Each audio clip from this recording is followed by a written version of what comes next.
Herkese merhabalar, hepiniz hoş geldiniz. Umarım görüşmeyeli hepiniz çok iyisinizdir. Sağlıklı, güzel, mutlu günler diliyorum. Bugünkü açılım konumuz birçok kişinin sorguladığı ve hayatımızda en az bir kere de olsa bizi bekleyişe sürükleyen o klasik soru üzerine olacak. Bunu yorumlarda bir takipçim rica etmişti bu açılımı çekmek için. Eğer siz de bir açılım istiyorsanız, şöyle bir açılım olsa ne kadar güzel olurdu diyorsanız yorumlarda belirtebilirsiniz. Hepsini dikkate alıyorum ve listeye alıp sırayla da çekmeye başlayacağım. Bu arada siz açılım konusu önerirseniz o sizin öneriniz üzerine çekeceğim açılımda sizin enerjileriniz yoğun olacağı için aslında bir nevi size özel açılım gibi olur. Bu yüzden eğer aklınıza bir açılım konusu, merak ettiğiniz bir konu takılıyorsa lütfen yorumlarda belirtin. Sakın çekinmeyin. Şimdi konumuza dönecek olursak. Sevdiğiniz insan, aklınızdaki o kişi. Neden size hala adım atmıyor? Neden bu kadar sessiz? Şu an ne düşünüyor? Sizi hala seviyor mu? Seviyorsa neden gelmiyor? Neylerle uğraşıyor? Ve hadi şu an gelmiyor diyelim. Gelecekte de mi gelmeyecek? Hep böyle mi kalacak? Yani hep siz bekleyecek misiniz? Yoksa bir gün gelecek de sizi mutlu edecek mi? Gelecekse de bu arada nasıl gelecek? Ne zaman gelecek? Bunların hepsini detaylıca inceleyeceğiz. Öncelikle sizden bir deste seçmenizi isteyeceğim. 3 farklı destem var. Başlarında da mumlar var. Birinci destede kırmızı mum, ikinci destede beyaz mum, üçüncü destemizde de yeşil mum var. Desteleri ve mumlara odaklanıp en çok çekildiğiniz bir tane desteği seçin. Ardından hemen yorumlayalım.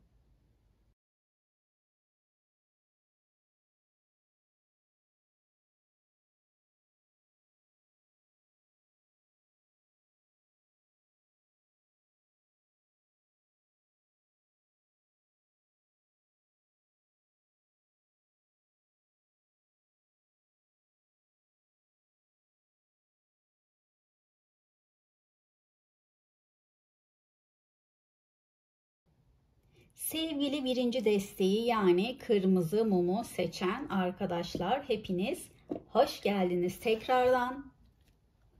Bakalım aklınızdaki kişi neden size hala adım atmıyor? Öncelikle nedenine bakmak istiyorum. Bu desteği seçenler için niyetleniyorum.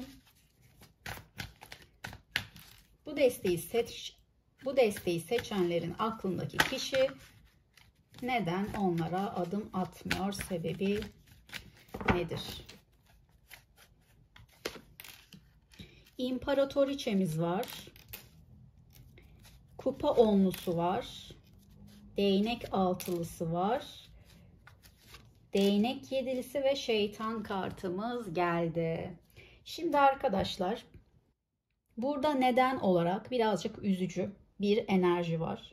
En büyük nedeni hayatında başka biri olması, üçüncü kişi olması. Bu desteği seçenlerin aklındaki kişiler evli olabilir. Ya da başka bir sevgilisi olabilir.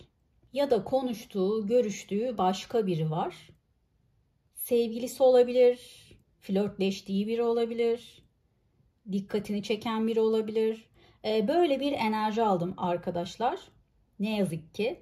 Şu anki enerjiler ama sakın üzülmeyin. Bu gelecekte değişebilir. Enerjiler çok değişkendir.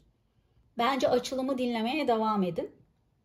Eğer diyorsanız ki benim partnerim evli değil, bundan eminim.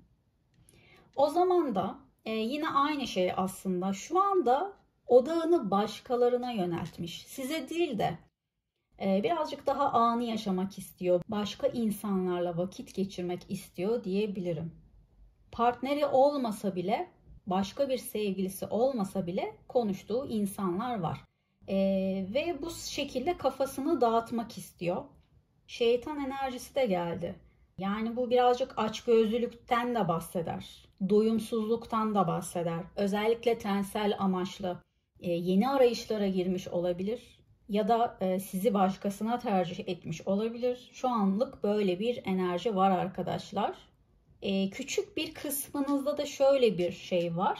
Ailesi veya çevresinden başka insanlar onu etkilemiş de olabilir. Çünkü sizin önünüze engel oluşturan birileri var. Bakın, mutlaka bir engel var, size adım atmamasının önünde mutlaka bir engel var arkadaşlar. Adım atmamasının yanında engel oluşturan bir şeyler de var aslında. Bu engel şöyle de olabilir. Sizinle anlaşamıyorsa, tartışmalar yaşıyorsanız ya da her ikiniz de ilişkiyi farklı şekillerde yaşamak istiyorsanız bu da bir engeldir aslında. Bu da sizin bakış açılarınızın engelidir. Yani burada o engelle, o zorluklarla uğraşmamak için, mücadele vermemek için bakın şeytan enerjisiyle yönünü başka tarafa çevirmiş ve bu ilişkiden kopmuş ve adım atmıyor diye gözüküyor. Aile engeli de olabilir, evlilik engeli de olabilir bu arada. Aile veya evlilikle ilgili bir sorun var. Yani az önce demiştim, eşi olabilir. Ancak şöyle bir şey de olabilir. Evlilikle alakalı, eğer bu kişi evli değilse ama siz onunla evlenmek istiyorsanız, o sizinle şu an evlenmek istemiyorsa, bu da aranızda sorun olduysa, size adım atarsa sizinle evlenmesi gerektiğini biliyordur. Bu yüzden adım atmıyor olabilir. Sizde böyle genelde üçüncü kişiler ağırlıklı adım atmama nedeni var. Evet, şimdi bir duygu düşüncelerine bakalım ya. Kapatmadan önce duygularına ve düşüncelerine bakalım. Yani şu anda sizinle ilgili ne düşünüyor, ne hissediyor ki? Peki duygusu var mı size karşı? Nedenini öğrendik. Size karşı şu anda hisleri ne, duyguları ne, onlara bakalım. Tamamlanma geldi. Paylaşma. Bolluk. Bilinç.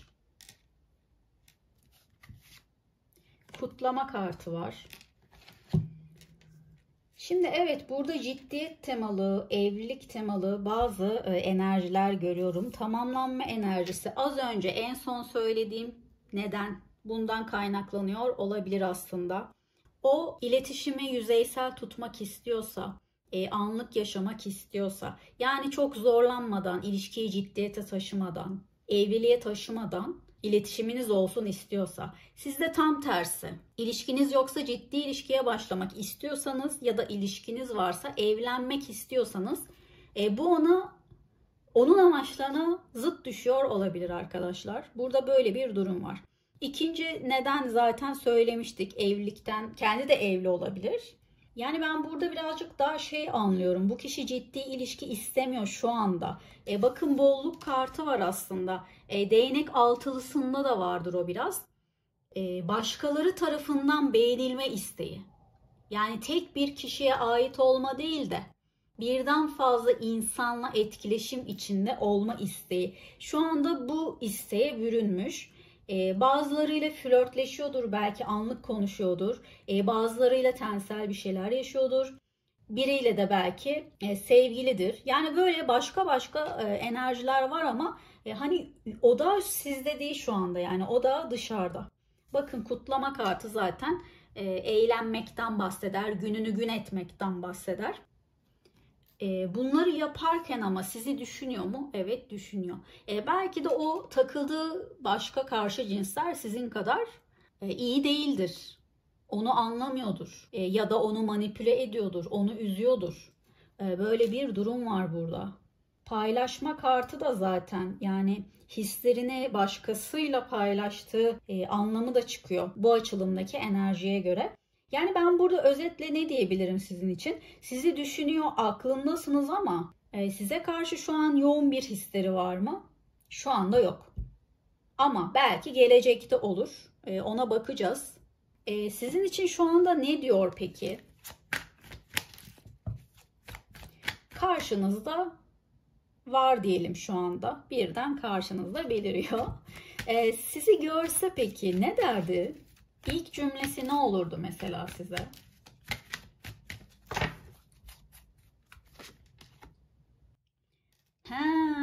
Yani bir nedeni de buymuş. Bakın ilk adımı senden bekliyorum diyor. Zaten adım atmak istemiyordu. Biraz da ego yapıyor ki şeytan enerjisinde egolar da ön plandadır. Yani hem gününü gün edecek hem de ilk adımı sizden bekliyor. Tam bir şeytan enerjisi aslında. İlk adımı senden bekliyorum. Evet, başka ne derdin? Duygularımdan emin değilim diyor. Zaten dedim ya arkadaşlar, şu an çok bir duygu göremedim. Yani duygu yoğunluğu sizin üzerinizde değil. Ama bu sizi üzmesin, dediğim gibi. İnsanların dönemsel olarak enerjileri değişebiliyor arkadaşlar. Yaşadıklarına bağlı olarak, o anki ruh hallerine bağlı olarak enerjileri değişken olabiliyor. Ciddi ilişkiye hazır olmadığı bir dönemden geçiyor olabilir. Evet, ben bu şu anki enerjinin kasvetinden çıkmak istiyorum arkadaşlar. Ruhum daraldı. Umarım birazdan güzel şeyler hakkında konuşuyor oluruz. Şimdi yakın geleceğinize bakacağım. Hep böyle mi kalacak? Belki birçoğunuz zaten şu an anlattıklarımın farkındaydınız, biliyordunuz böyle bir şey olduğunu ya da hissediyordunuz. Bunu teyit etmiş oldunuz. Ama önemli olan değişecek mi? Bu size adım atacak mı gelecekte? Duyguları, düşünceleri değişecek mi? Bence buna bakalım. Size karşı duygu ve düşünceleri ne olacak? Adım atacak mı diyelim. Size karşı adım atacak mı? Önce bunun cevabını alalım. Aklınızdaki kişi size adım atacak mı? Değnek altılımız geldi. Değnek yedilimiz geldi. Tılsım sekizlisi. Kupa kraliçesi. Tılsım dörtlüsü. Niye bu kadar inatçı acaba? Kılıç dörtlüsü. Yani sizi çok düşünüyor arkadaşlar. Yani inanın ki neden bu kadar kendisiyle cebelleşiyor? Yani niye bu kadar kendini kapatmış? Anlamsız gerçekten. Sizin için bir şeyler yapmak istiyor ama bakın tılsım sekizlisi aslında boş boş oturmak değildir. Buradaki adam çalışıyor, bakın bir şeyler yapıyor, somut bir şeyler vermeye çalışıyor ama işte onun çevresindeki insanlar, fazla seçeneğinin olması bakın engel yaratıyor sizin ilişkinizde. Aslında çabalamak istiyor, bir çabalama isteği var, bir başlangıç yapma, size gelme isteği var. Ama kendini çok kapatıyor.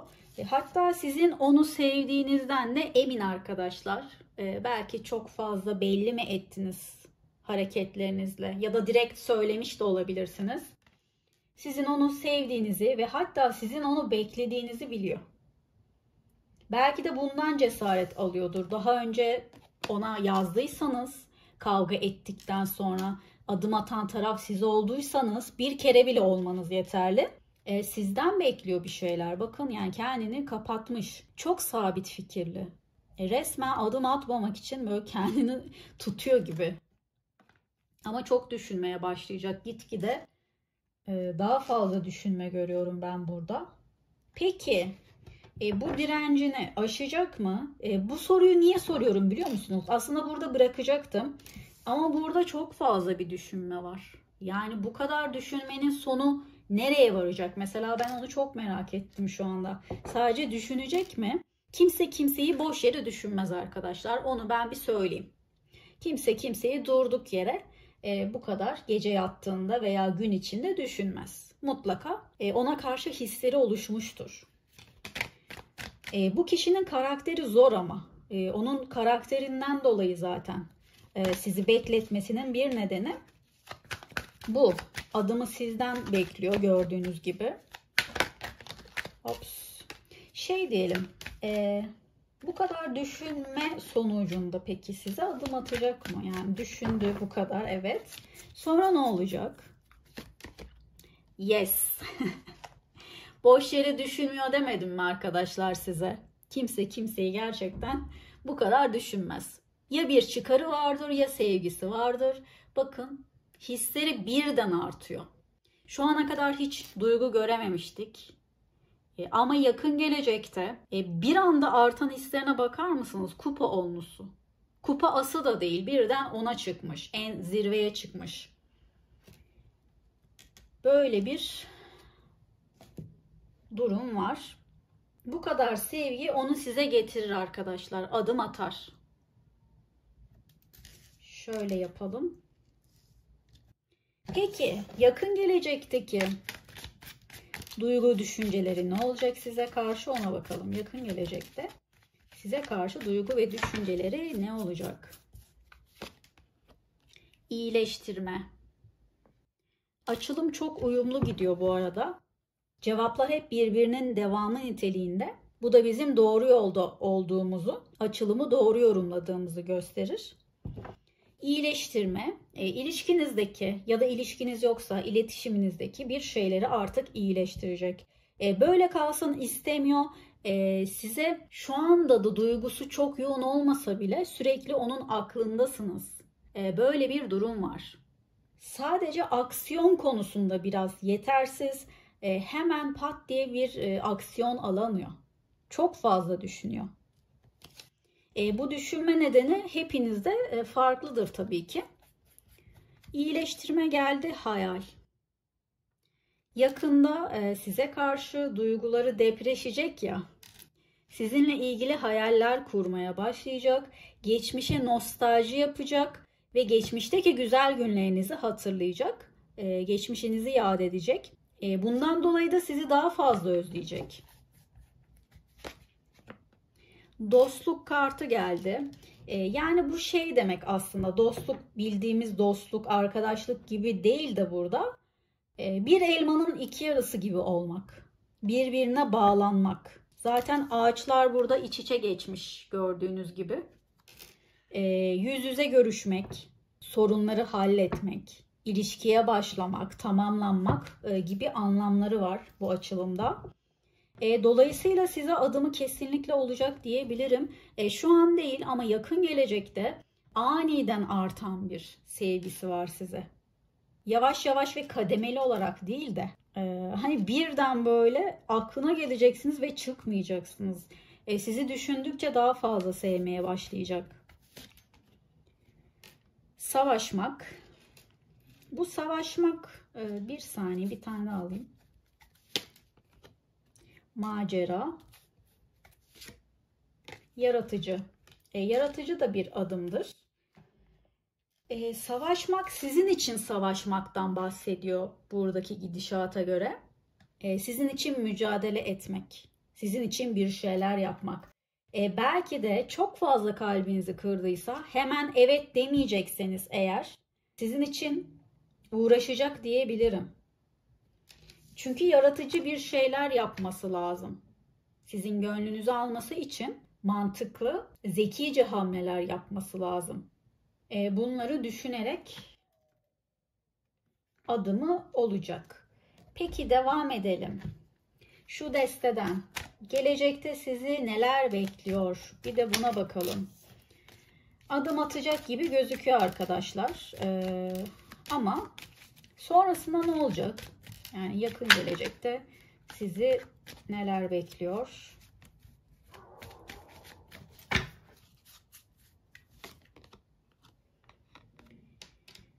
Bağımlılık kartımız var. Olasılıklar. Şekil değiştirme. Evet, yani şeytanla bağımlılık kartı biraz benzer aslında. O sağlıksız davranışlarından, hatalarından, yanlışlarından dönmeye başlayacak artık. Şekil değiştirme, mevcut tutumundan farklı bir tutuma, farklı bir davranışa bürünmektir. Yani şöyle söyleyebilirim. Size yaptığı yanlış her neyse artık ondan vazgeçecek. O kişi olmayacak artık. Farklı bir kişi olacak diyor. O kadar farklı olasılıklarının olmasına rağmen büyük ihtimalle bu çok beğenilen bir arkadaşlar. Çünkü ben değnek altılısında da gördüm. Şimdi bu kartta da gördüm. Karşı cins tarafından çok beğenilen bir partneriniz olabilir. Ama onlardan bile vazgeçecek. Onları bile arkasında bırakıyor.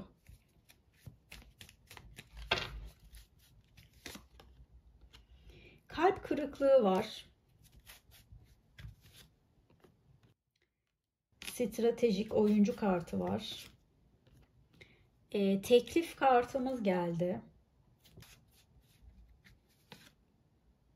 Tekrar başlama kartı var.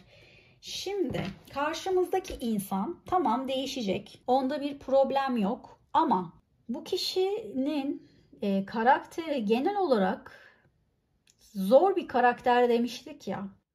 Çok fazla taktik yapıyor. Çok fazla strateji yapıyor arkadaşlar ilişkilerde. Geçmişte çok fazla kalbi kırıldığı için olabilir bu. Gerçek yüzünü size göstermiyor, yani ikili oynuyor. Belki bu insan gerçekte iyi biri, duygusal biri ama size duygusuz gibi davranıyor. Ya da belki sadık biri ama çapkın biriymiş gibi davranıyor. Yani hep burada bir taktik var. Mesela siz ona mesaj attınız diyelim, bilerek geç cevap veriyor belki. Bu şekilde sizin onu merak etmenizi sağlamaya çalışıyor. Daha çok bağlanacağınızı düşünüyor belki. Örnek veriyorum sadece. Hepinizde belki farklı bir strateji, taktik uygulamıştır. Yani böyle hep ilişkiyi doğal yaşamak yerine, akışına bırakmak yerine hep böyle bir şeyler yaparak sizi kendine aşık etmeye çalışıyor, bağlamaya çalışıyor. Aslında sağlıksız bir davranış. Bu insanın karakteri sizi zorlar ama size de ayrı bir takıntısı var. Size de bir bağımlılığı var. Burada da çıktı ya zaten. Bu bağımlılık size olan bağımlılığı da olabilir bu arada. Yani düşünmekten kendini alamıyor çünkü. Çok fazla düşünüyor. Yani o da sağlıksız. Yakın gelecekte özellikle sizi çok fazla takıntı yapacak. Eğer hayır derseniz bu sefer sizi hırs yapar. Almak için elinden geleni yapar.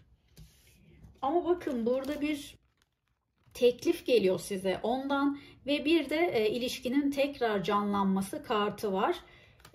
Bence siz tekrar başlıyorsunuz. Hiç ilişkiniz olmadıysa ilişkiye başlıyorsunuz. İletişime devam edeceksiniz. Ama bir ilişkiniz varsa hatta evlilik teklifi bile alabilirsiniz.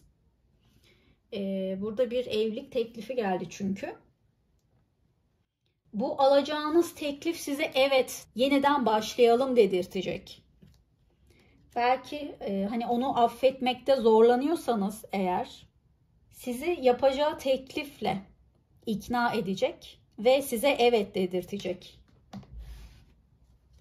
Böyle bir durum var. Peki yakın gelecekte onu konuşturalım. Yakın gelecekte size ne söylemek ister peki?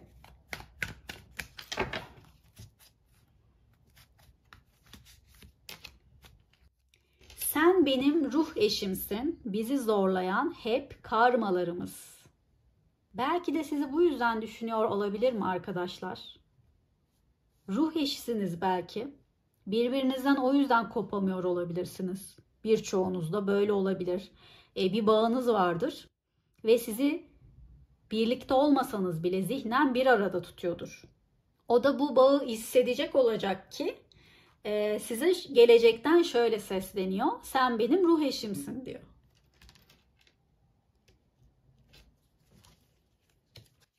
Devam edelim bakalım.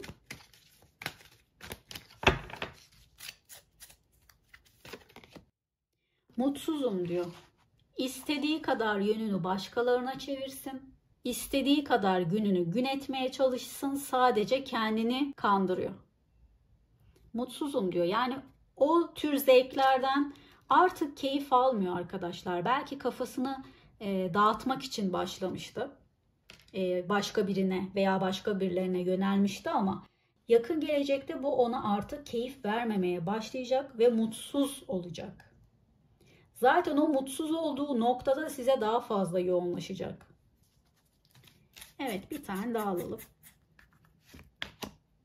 Benim hayalim sensin diyor. Zaten hayal kartı da çıkmıştı. Yakında şu ankinden çok daha fazla hayallerinde olacaksınız. Hayallerini süsleyeceksiniz diyebilirim. Yani size adım atacak arkadaşlar, merak etmeyin. Ama ne zaman? Bir de zamanına bakalım. Adım atacak, evet. İyileştirecek de ilişkiyi, belli. Ne zaman adım atacak peki? Kasım çıktı arkadaşlar. Yani zaten belliydi uzak bir vade çıkacağı. Çünkü çok fazla düşünme geliyordu öncesinde. Bakın şurada yakın gelecek. Şu anda yoktu zaten. Yakın gelecekte şuraya kadar bir adım yok. Kaç kart gelmişiz? 6 kartta hiçbir adım yok. Hiçbir belirti yok. Son kart 7. kartta adım atacağını gördük. Yine şu destede de bakın önce bir düşünceler var. Taktikler, stratejiler var. Sonrasında size teklifi var. Sonrasında başlangıç var. O yüzden yani Kasım olması böyle bakınca mantıklı geldi. Evet, sizi fazla bekletecek ama gelince de tamamen dönüşmüş, bambaşka biri olarak karşınıza çıkacak diyebilirim. Zaten bakın evlilik teklifi ve evlilik geldi. Şimdi evlenme imkanınız yoksa şu an için önce bir ciddi ilişkiye başlarsınız ama evlilik düşüncesiyle olur. Ama ilişkiniz varsa, bir süre ilerlediyseniz siz hemen bu kişiyle evlenecek olabilirsiniz. Sonu güzel bitiyor da sizi birazcık fazla bekletecek gibi. Çok üzgünüm ama maalesef önünüzde birazcık yol var. Çünkü ne demiştik? Çok fazla taktik yapan, çok stratejik oynayan bir insan. Zaten sizi tekrar kendine aşık etmesi, o da taktiklerle olacak birazcık. Çünkü huylu huyundan vazgeçmez. Evet, değişecek. Karakterinin kötü yanlarını, özellikle üçüncü kişilerden uzaklaşma anlamında bir değişmesi olacak. Ancak hani ilişkideki o stratejik halleri yani yine devam edecek gibi ama bu sefer işe yarayacak. Bu sefer teklifle geliyor, en azından o güzelliği var. Dilerim ki Kasım'a kadar sürmez de çok daha erken vadelerde gelir. Tarot enerjisi güçlüdür. Bunu kullanın. Kendinize bu kişiyi çekmek için yorumlara sadece evet yazmanız bile yeterli. Evet yazabilirsiniz ya da içinizden geçen daha güzel bir şeyi de yazabilirsiniz. Aynı zamanda alma vermeye dengesini sağlamak adına da lütfen abone olup beğeni yapmayı unutmayın. Her şey güzel, kalbinizce olsun dilerim ki. Bir sonraki açılımlarda tekrar görüşmek üzere. Kendinize çok iyi bakın. Hoşça kalın. İkinci desteği, yani beyaz mumu seçen arkadaşlar, hepiniz tekrardan hoş geldiniz. Bakalım aklınızdaki kişi size neden adım atmıyor? Neden sizi bekletiyor? Neden sessiz? Buna bakalım. Neden adım atmıyor size? Tılsım dokuzlusu var. Tılsım yedilimiz var. Tılsım altılısı. Değnek dokuzlusu. Büyücü kartı geldi. Aslında adım atma enerjisi şu anda bile var. Ancak tılsımlardan da gördüğünüz üzere biraz erteleme ve yavaşlık var onda. Şu an bir düşünme eğiliminde, tılsım yedilisiyle birlikte ne yapacağını düşünüyor, nasıl bir yol izlemesi gerektiğini düşünüyor. Bir de bazılarınızda siz hala onu seviyor musunuz, hala onu bekliyor musunuz, onda bir kararsızlığı var. Çünkü birçoğunuzda sizin artık hayatınıza baktığınızı düşünüyor. Yani sizin belki başkasıyla bir ilişkiye başladığınızı, başkalarıyla konuştuğunuzu düşünüyor. Ya da ondan vazgeçtiğinizi, hayatınıza baktığınızı düşünüyor. O yüzden sizden de emin değil aslında şu anki enerjiden. Biraz da sizi bundan bekletiyor diyebilirim. Ama daha çok yeni ayrıldıysanız, iletişiminiz daha çok yeni koptuysa sizin için de şunu söyleyebilirim. Siz birçok konuda dört dörtlük bir insansınız. Sizin ihtiyaçlarınızı karşılayamamış olabilir. Burada bir alma verme dengesi var ve onun vermesi gerektiği şeyler onu zorlamış gibi gözüküyor. Aslında sorumluluklarının farkında, size vermesi gerekenlerin farkında olan biri ama onları vermek onu yoruyor. Siz daha fazlasını hak ettiğiniz için yetersiz kaldığını düşünüyor. Yani birazcık kendini eksik hissediyor arkadaşlar. Sizi daha üstlerde görüyor. Belki maddi durumunuz daha iyi, belki daha güzelsiniz, belki daha güzel bir hayat yaşıyorsunuz.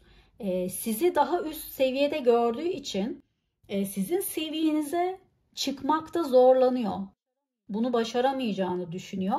Bir kısmınızda da böyle bir durum var. Ama size adım atmak istiyor. Yani onda bir sorun yok. Ama bu kişide birazcık özgüven problemi var sanki. Bir de birazcık nazlı birine benziyor. Hani zorluklarla kolay baş edemeyen, sorunlara kolayca çözüm bulamayan, yapması gerekenleri erteleyen bir enerjisi var gibi. Şu an yorgun bir dönemden geçiyor. Hayat enerjisi de tükenmiş diye görüyorum. Ben pasif bir enerji gördüm çünkü. Ancak yani bu kişinin sizinle çok da bir sorunu yok arkadaşlar. Yani size adım atar bu kişi. Birazdan bakacağız yine. Sadece biraz kendine güvenmesi lazım. Siz diyorsanız ki o kendine güveniyor zaten, çok egoist biri diyorsanız şunu unutmayın. Bazı egolar insanın özgüvensizliğini gizlemesi içindir. Çünkü öyle insanlar var ki aslında özgüveni çok düşük.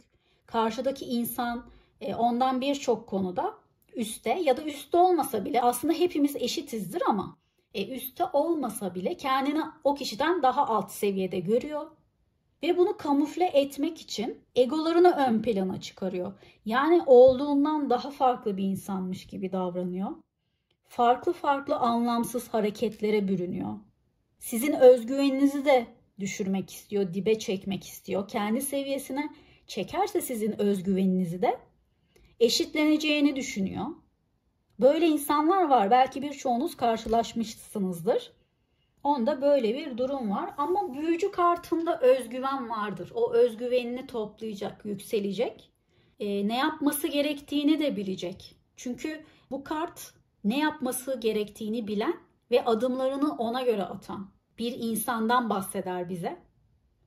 Aynı zamanda iletişim enerjisini verir büyücü kartı.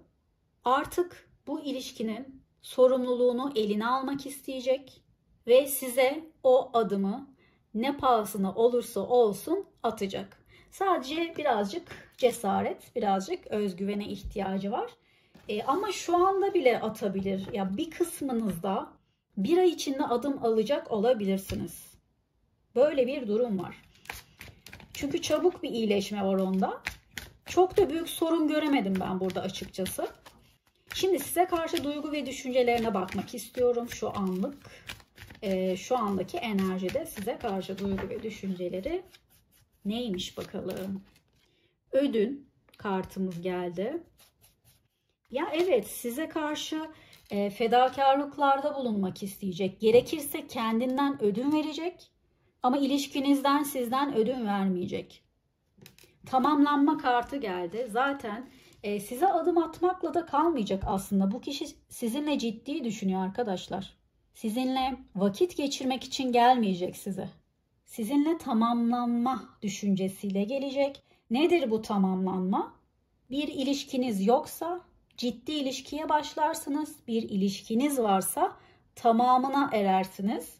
Evlilik düşüncesiyle size gelir. Hatta evlenme teklifi de edecek olabilir. Bu kişide bir değişim var. Ama sizi gerçekten çok seviyor, önemsiyor. Bütünlük zaten her kart şeyden bahsediyor. Birlikte olmak, ciddi bir ilişki, istikrarlı ve uzun ömürlü bir ilişki. Bayağı seviyor sizi. Bilginiz olsun. Eğer bundan bir şüpheniz varsa, onun sizi sevip sevmediğinden emin olamıyorsanız Ben size söyleyeyim. Sizi seviyor. Şu anda da seviyor. Onun hareketlerine takılmayın. Onun sorunu sizinle değil, onun sorunu kendiyle.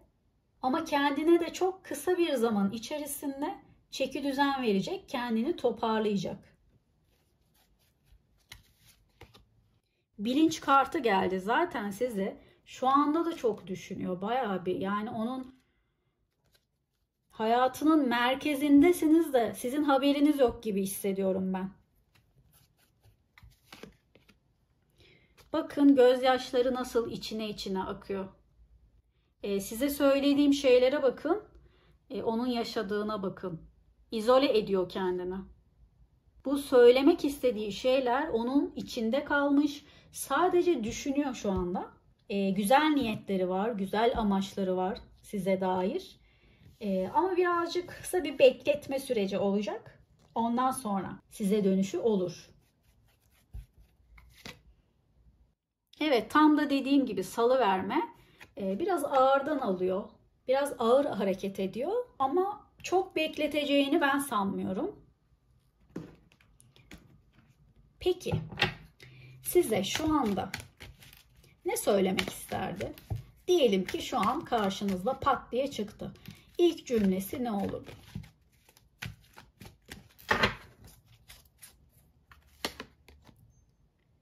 Ailem ve çevrem ile sorunlarım var. Zaten dedim ya, sorun siz değilsiniz arkadaşlar burada. Onun kendi sorunları var. Ailesi olur, çevresi olur. Ben daha çok hani bu konular da evet etki ediyor size ama daha çok ben karakteriyle ilgili sorun görüyorum. Zaten aile ve çevre sorunlarının üstesinden gelememesi de onun karakteriyle ilgili bir şey. Çok zora gelemiyor yani. Nazlı biri dedim ya. Biraz çıt kırıldımlık var sanki. Her şey kolay olsun, hiç mücadele etmesin istiyor. Hemen yoruluyor. Zor bir şeyle karşılaştığı zaman, bir sorunla karşılaştığı zaman hemen kendini geri çekiyor. Çok fazla uğraşmıyor diye bir enerji alıyorum. Zaten şu an bir ilişkiye hazır değilim diyor. Dedik ya, şu an bir kendini toparlama sürecinde. Şu an hazır değil zaten. Bakın 4 kartta adım enerjisi almadım. 5. kartta aldım. Önce bir kendini toparlasın, kendine çeki düzen versin ki ondan sonra bu iletişim enerjisine geçecek. Tam da bu noktada geleceğe bakalım. Gelecekte adım atacak mı diyelim. Evet.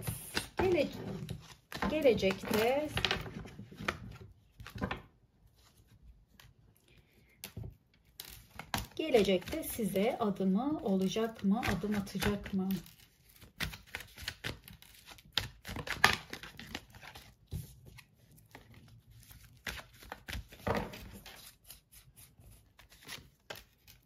Aşıklar kartı geldi. Direkt zaten duyguların, tutkuların canlanması, size olan aşkının kabarması, yoğunlaşması var. İlk kart zaten bize çok şeyi anlattı aslında. İmparator kartı da ciddiyetten bahseder aslında. Aşıklar kartının yanında gelmesi ciddi niyetleri olduğunu gösterir. Değnek kralı, kararlılık, kral enerjisiyle geliyor size. İmparator enerjisiyle geliyor. İstediğini almaya geliyor yani. Neden? Aşkından dolayı. Şu da gözüme takıldı arkadaşlar. Kupa onlusu kartımız da yine bize yoğun sevgiden bahseder. Onu görmem tesadüf değildi. Devam edelim. Kupa yedilimiz geldi. Hayal etmekten bahseder. Hayallerine sizi de dahil etmesinden bahseder. Tılsım dörtlümüz var. Ölüm kartımız var. Ve değnek şövalyemiz var. Şimdi bu diyor ki tılsım dörtlüsü ve ölüm. Yani bitecek olan neymiş? Onun sabit fikirliliği. onun hareketsizliği, onun tutunduğu o sağlıksız düşünceler artık bitiyor. Çünkü kendini kapatmış, bir düşünceye takılmış ya da bir endişesi de olabilir. Ona tutunmuş ve adım atamıyor. Ama artık yakın gelecekte kendini açacak. Değnek şövalyesi koşa koşa gelmekten bahseder. Haldır haldır size doğru koşacak. Zaten ben ne dedim? Çok bir zamanı yok gibi görüyorum dedim ya. Gerçekten de öyle. Değnek şövalyesi yakın vakitlerden bahseder. Sizi çok bekleteceğini zannetmiyorum.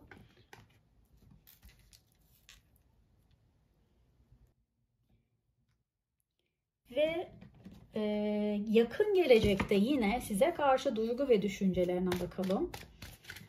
Şu an sizi seviyordu. Yakın gelecekte peki ne olacak?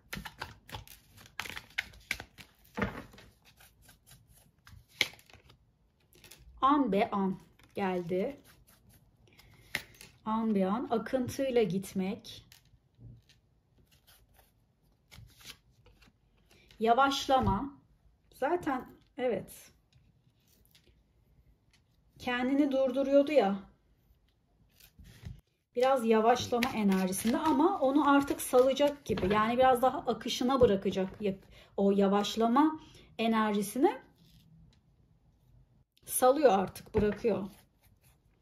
An be an yani her dakika birazcık daha değişiyor. Her dakika birazcık daha dönüşüyor.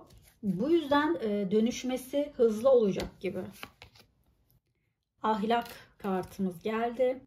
Artık birazcık daha etik davranacak. Geçmişte yaptığı hataları, haksızlıkları yapmayacak artık. Daha adil olacak. Daha kurallarına göre oynayacak. Yani bir aşkta, bir aşk nasıl yaşanması gerekiyorsa, bu işin raconu neyse her şeyi kitabına göre yaşayacak. Kutlama. Arkadaşlar sizin bir buluşup bir şeyleri kutlama anınız gelecek. Burada yüz yüze buluşma da var. Önce bir değişecek. Ondan sonra siz bu birleşmenizi kutluyorsunuz. Ya bir yerlere gidip bir şeyler içmek bile olabilir. Yani illa parti vereceksiniz demiyorum da. Güzel bir akşam yemeğine çıkabilirsiniz. Birlikte olmanızı kutlamak için hoş bir mekanda güzel bir vakit geçirecek olabilirsiniz. Paylaşma. Artık daha paylaşımcı bir insan olacak. Bence özellikle bu duyguları konusunda yine maddi olarak da olur ama manevi olarak da duygularını artık içinde yaşamayacak. Tılsım dörtlüsü gibi kendini kapatıp her şeyi içinde yaşamayacak da artık bunları siz de görebileceksiniz. Size de söyleyecek.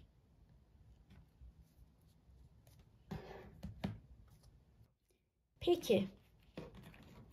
Adım attı. Evet, atıyor adımı. Sonra ne olacak? Buna da bir bakalım. Bu ilişkide neler olacak? Yakın gelecekte. Biraz endişeleri var. Endişe kartımız çıktı. Tutku kartımız var. Tensel olarak da size çekilecek. Aranızdaki çekim çok güçlü. Hem sevgi olarak olsun hem tutkular olarak, arzular olarak olsun. Güçlü bir çekim ve isteğiniz var birbirinize karşı. Burada bir ayrılık geldi bakalım. Ama ayrılıktan sonra da yakınlaşma, samimileşme var burada. Yani şöyle söyleyebilirim. Bu ayrılık yerini tekrar bir birlikteliğe bırakıyor. Hiç birlikteliğiniz olmadıysa da bu iletişim bitişi yerine ilişki başlangıcına bırakıyor diyebiliriz. Yani burada birleşme, bütünleşme var arkadaşlar. Daha samimi olmak, birbirinize daha fazla güveneceğiniz bir sürece gireceksiniz yakında. Size daha açık, daha net olacak. Evlilik kartımız geldi. Bu bağlarınızın daha fazla güçleneceğini gösterir. Uzun süreli bir ilişkiniz varsa evlilik teklifi de edebilir size. Ama daha yeni başlıyorsanız ya da yeni başladıysanız size ciddi niyetlerle gelecek diyebilirim. Yani gelecekte düşüneceksiniz bu evliliği.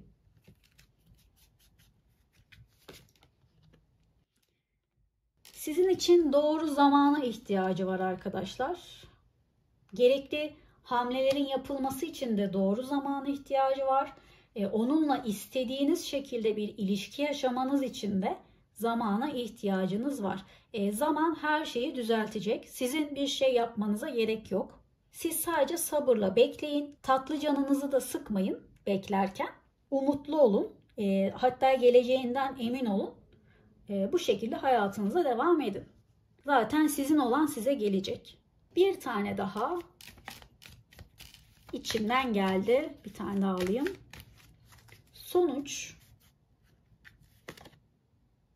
Sonuç iyileşme geldi. Zaten tam da üstüne geldi. Sizin ilişkinizde iyileşme olacak. Çok net verdi hatta. Böyle kalmayacak yani. Boş yere endişelenmeyin. Size peki yakın gelecekte ne söylemek isterdi? Diyelim ki gelecekteyiz. O da karşınızda. Size o anki düşünceleri ne olurmuş bakalım. Seni aldatmıyorum, aldatmadım dedi.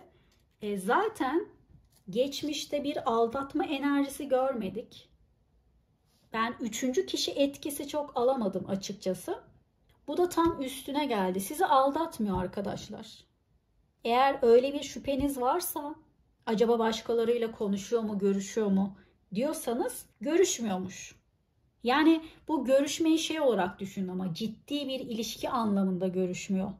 Ama anlık bir tanışması oldu belki. Hani öyle yüzeysel olarak konuştuğu birileri belki olmuştur kafa dağıtmak için ama ciddi bir ilişkiye başlamamış yani. Aklınla ve kalbinle sizi aldatmamış.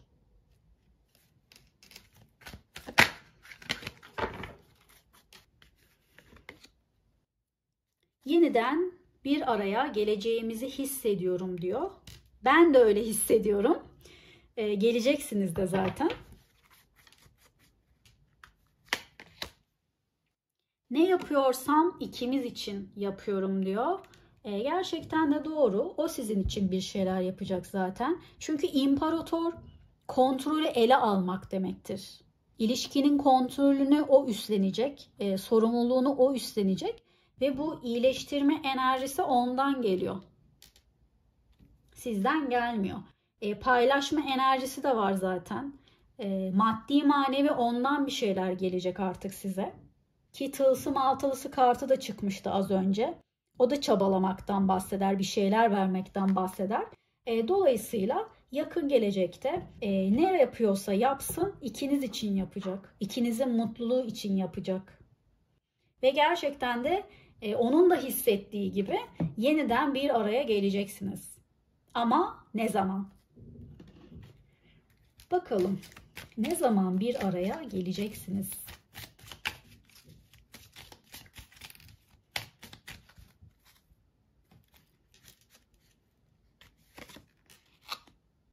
Üç ay içinde.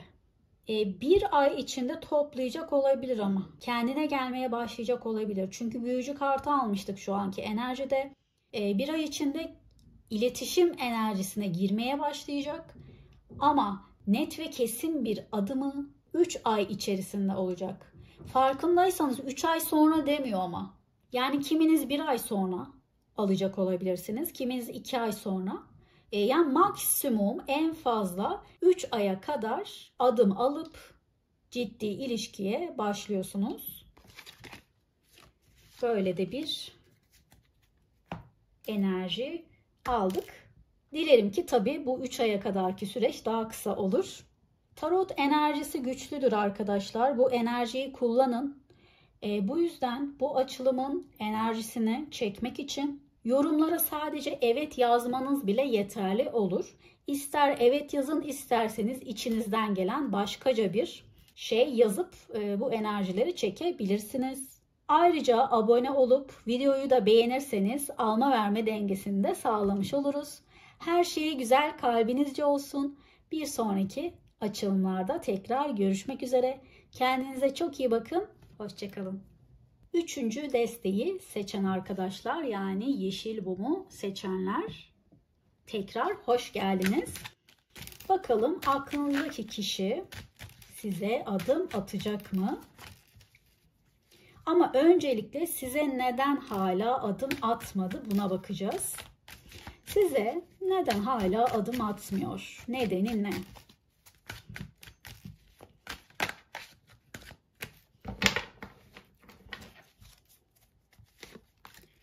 Değnek kralımız var. Kılıç beşlisi.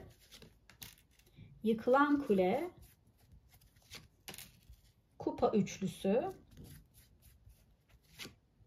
Ve para şövalyesi geldi. Şimdi aslında adım atma düşüncesi var. Onun düşüncelerindesiniz. Bakın, sizi hissediyor. Sizi düşünüyor. Sizinle görüşmek istiyor. Unutmuş değil. Ama burada para şövalyesiyle de birlikte bir yavaşlık var. Hareketsizlik var. Düşünmekle kalıyor. Neden diyecek olursanız, bu kişinin kendi hayatında da bazı yıkımlar var bence. Çok sağlıklı bir süreçten geçmiyor şu anda. Bir şeylerle mücadele ettiğini görüyorum ben onun.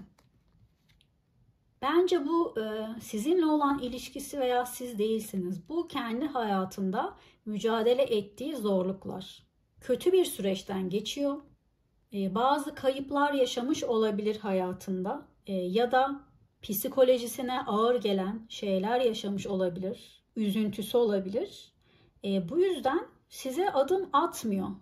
O adım gecikiyor. Her ne kadar onun aklında da olsanız, sizinle konuşmak da istese, şu an için doğru zaman olmadığını düşünüyor. Ve odağını başka şeylere çevirmiş. Burada kupa üçlüsü var. Yani illa bir üçüncü partner enerjisi diyemeyiz. Kafa dağıtmak için daha çok güvendiği insanlarla buluştuğunu ve dertleştiğini ve bir şeyler yaparak kafasını dağıttığını görüyorum ben onun. Şu an birazcık kendine yoğunlaşmış durumda arkadaşlar. Siz diyorsanız ki ben onun paylaşımlarına bakıyorum sosyal medyada, gayet de mutlu gözüküyor. Mutlu değil işte, kendini öyle gösteriyor. Bakın, içi böyle yıkımlar içerisinde. Dışarıya belki çok eğleniyormuş, çok gülüyormuş gibi gösteriyor olabilir. Buna kanmayın. İç dünyası öyle değil. Ama o kötü düşüncelerinden uzaklaşmak için kendini eğlenmeye zorluyor. Bu yüzden de size gelecek adımlar erteleniyor. Ve şöyle bir bekleme süreciniz var. Sadece zihnindesiniz. Adım atma düşüncesi var şu anki enerjide. Ama adım atar mı derseniz birazcık bekletebilir. Şu anki duygu ve düşüncelerine de bir bakalım. Size karşı duygu ve düşünceleri şu anda nedir?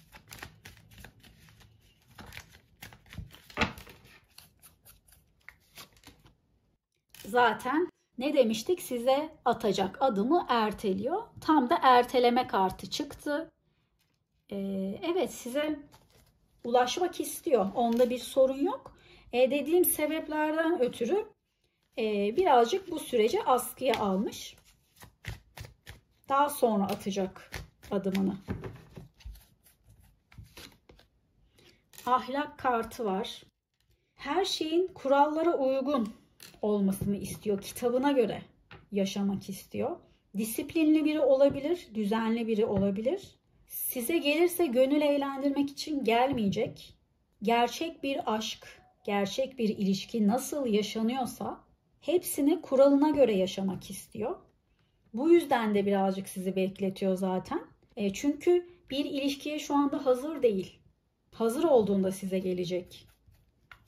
Bunu düşünüyor ki bilinç kartı var. Sizi aslında sizin düşündüğünüzden de daha fazla düşünüyor diyebilirim. Çok fazla beynini sizin için çalıştırıyor. Bilinç düzeyinde büyük bir yer kaplıyorsunuz. An be an kartı var. Yeniden doğum kartı var. Yani aslında her an size birazcık daha yaklaşıyor. Enerjisel olarak, duygusal olarak her an birazcık daha size yaklaşıyor. Yeniden doğum demek, ilişkiyi iyileştirmek demek. Biten şeyleri yeniden canlandırmak demek. İletişiminizi olsun, ilişkinizi olsun tekrar başlatmak istiyor. Şu anda bile adım atma düşünceleri var. Yakın zamanda zaten bence bu düşüncelerle size adım atacaktır. Önce bir kendi hayatını düzeltsin. Ondan sonra ilişkinizi düzeltir. Peki, şu an sizin karşınızda olsaydı size ne söylemek isterdi? İlk cümlesi ne olurdu mesela? Buna bakalım. Birden karşınıza çıktı. Ne derdi size? Rüyalarımda seni görüyorum diyor. Sadece bilincinde değil de bilinçaltında da siz varsınız. Her türlü, her anlamda size yoğunlaşmış bir şekilde şu anda.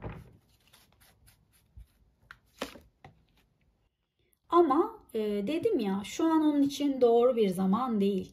Aklım karışık, kalbim karışık diyor. Bunun bir nedeni hayatında yaşadığı olumsuzluklardan dolayı sağlıklı şekilde düşünememesi. Ne yapması gerektiğini bilmiyor, adımını nasıl atması gerektiğini bilmiyor. Kafası çok dolu çünkü. Zihni başka şeylerle uğraşıyor. Ama o kadar sorununun içinde bile sizi bu kadar düşünmesi zaten sizi ne kadar çok sevdiğini, size ne kadar çok değer verdiğini açıklıyor. Ben daha bir şey demek istemiyorum bunun üzerine. Peki yakın geleceğe geçelim artık.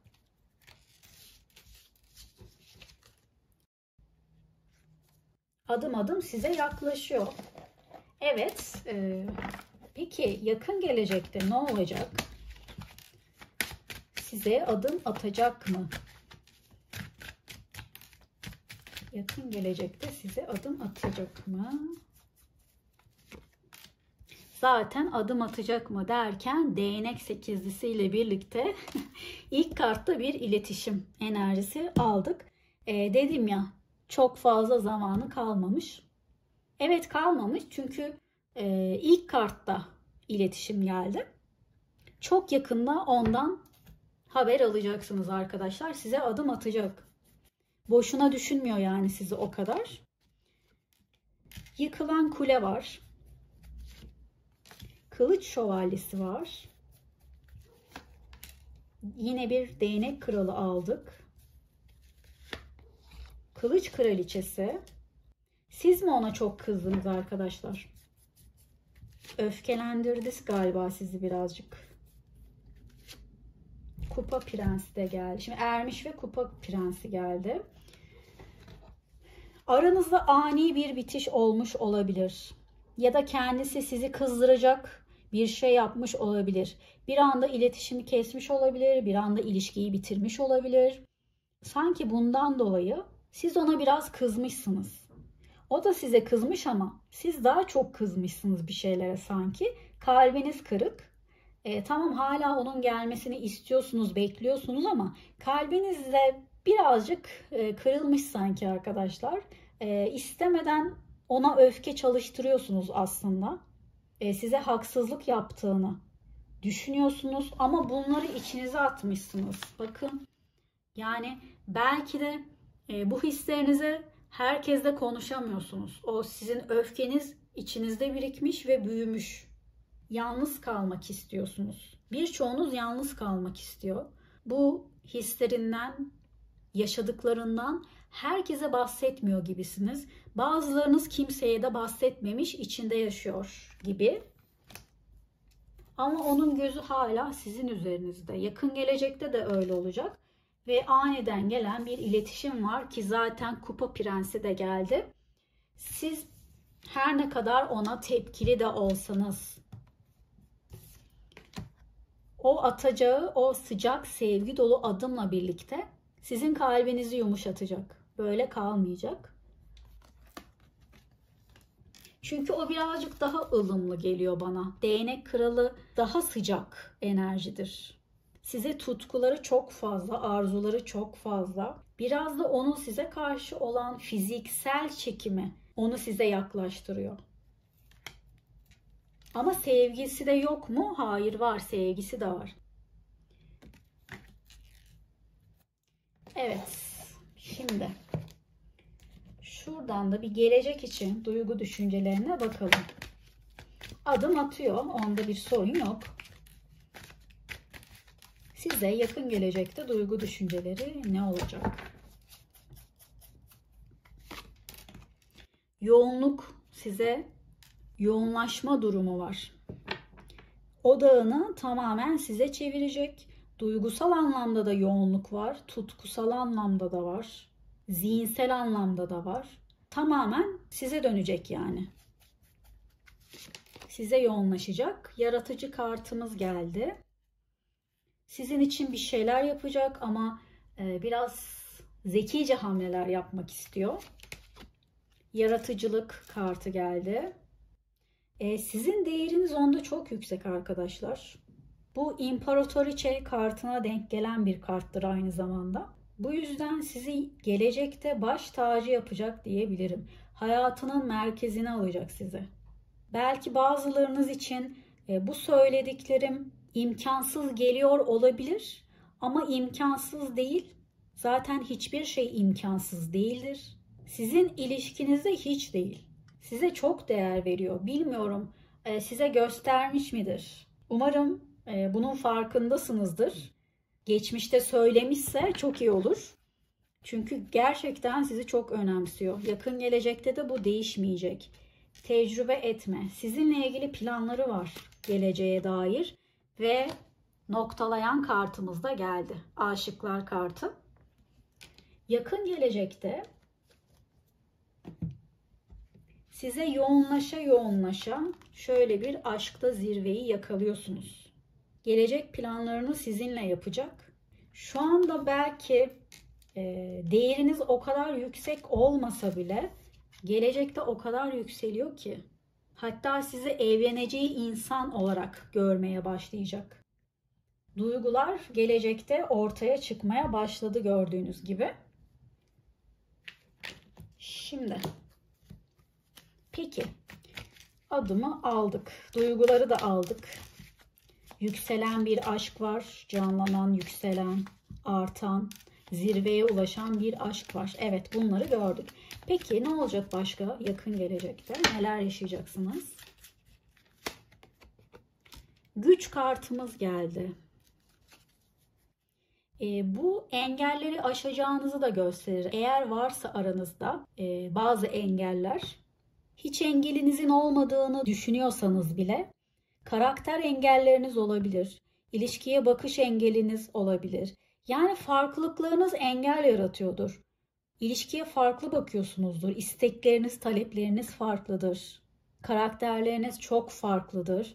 Bunlar da engel yaratıyor olabilir. Ya da benim aklıma gelmeyen varsa sizin bildiğiniz farklı engeliniz de olabilir. Onları aşacaksınız. Bir değişim enerjimiz var. Yani geçmişte yaşadığınız şey her neyse, değişmesi, dönüşmesi gereken şey her neyse gerçekten de sizin istediğiniz gibi değişecek. Yani geçmişteki enerjinizle gelecekteki ilişki enerjiniz çok farklı olacak. Hatta partnerinizde de değişiklik olacak.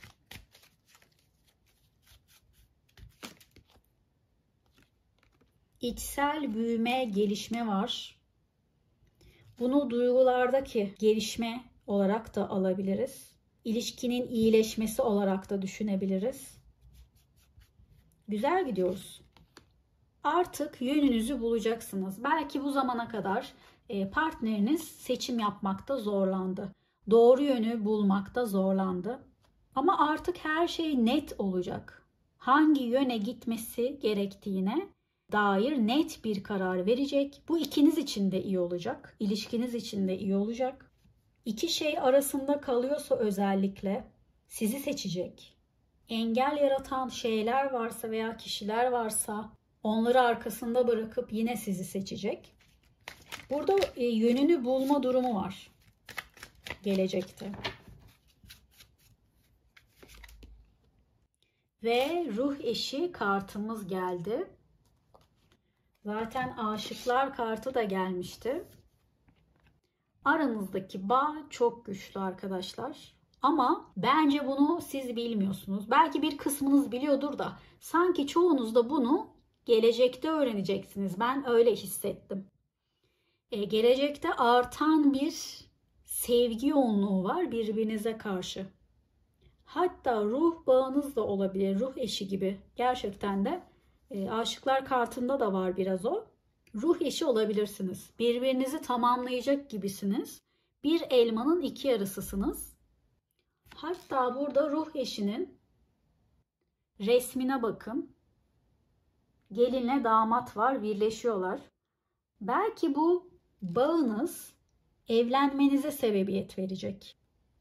Çok güzel geldi. Artık karşınızdaki kişi ilişkide emin adımlarla ilerleyecek. Ve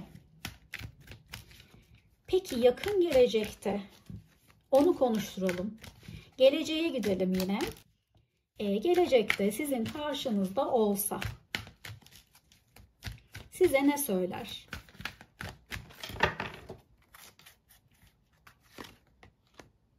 İki şey arasında kaldım. Aile, sevgili, aşk, mantık diyor. Dedik ya engelleri var ve seçim yapacak dedik. Artık yönünü belirleyecek dedik ya. Tam da üstüne geldi zaten. Bu daha çok bana mantıkla aşk arasında kalmış gibi geliyor. Ya da başkaca bir neden olarak geliyor.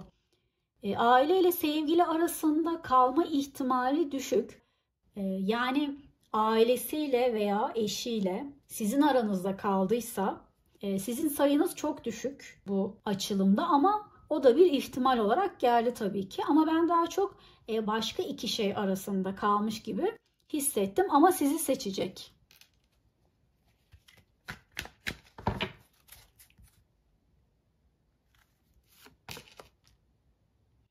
Aramak istiyorum ama korkularım var diyor.